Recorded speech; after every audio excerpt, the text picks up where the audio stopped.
It was built by Wilfred Butler. We had never seen him the day before Christmas in 1950.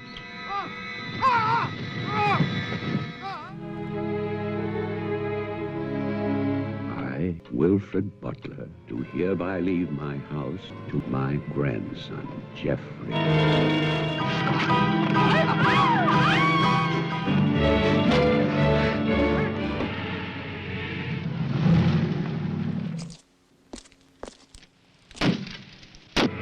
As you know, I've been retained by Jeffrey Butler. Do you still want the house? Are you offering it to us, Mr. Carter? $50,000 in cash by noon tomorrow.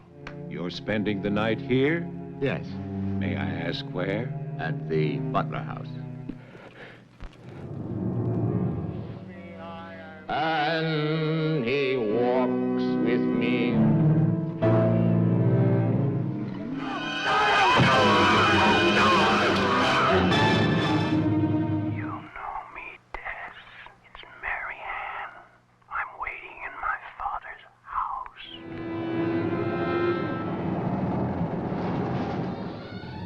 What do you want here?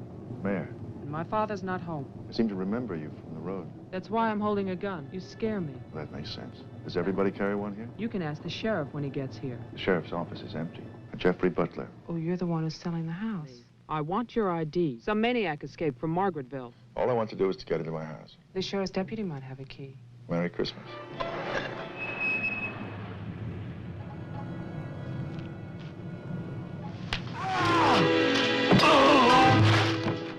Did you find the deputy? No, I wasn't there. Someone keeps calling with a message for my father. She says that she's waiting at your house. What woman is waiting in my house?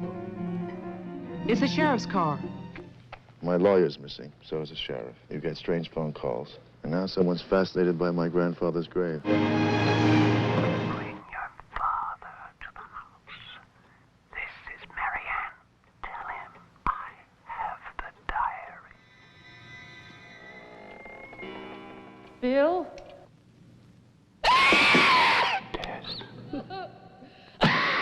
Wilfred Butler's daughter is cruelly attacked and raped.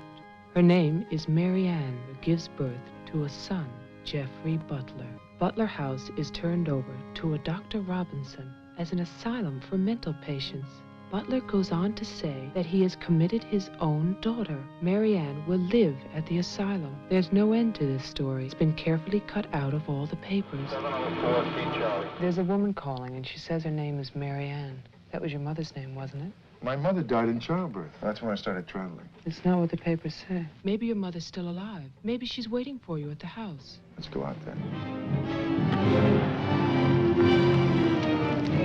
It's empty. He's dead. Somebody cut off his hands. You killed him. Get in the car. Hello, Mr. Mayor. This is Marianne Butler. I'm calling from my house. Everyone's here, even your daughter.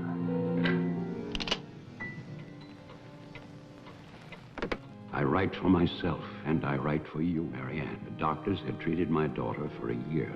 Child Jeffrey was taken from us and sent to California. I turned my house into an asylum. I brought doctors to live there. I welcomed other patients, Eustace. He really believed Marianne would be well. My cruelty to Marianne was inhuman. I had fathered our child, Jeffrey. My hope was to get her away from that house. I knew what they might do if these inmates were freed.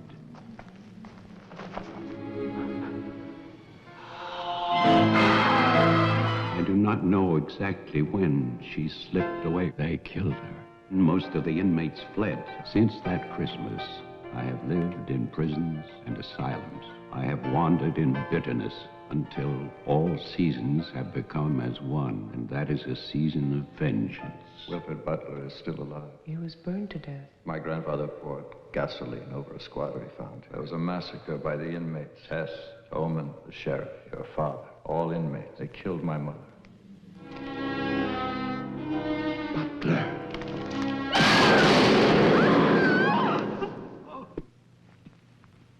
Daddy? Marianne.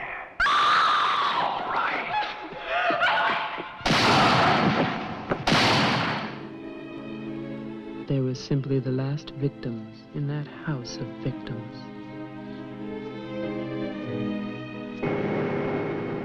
And now,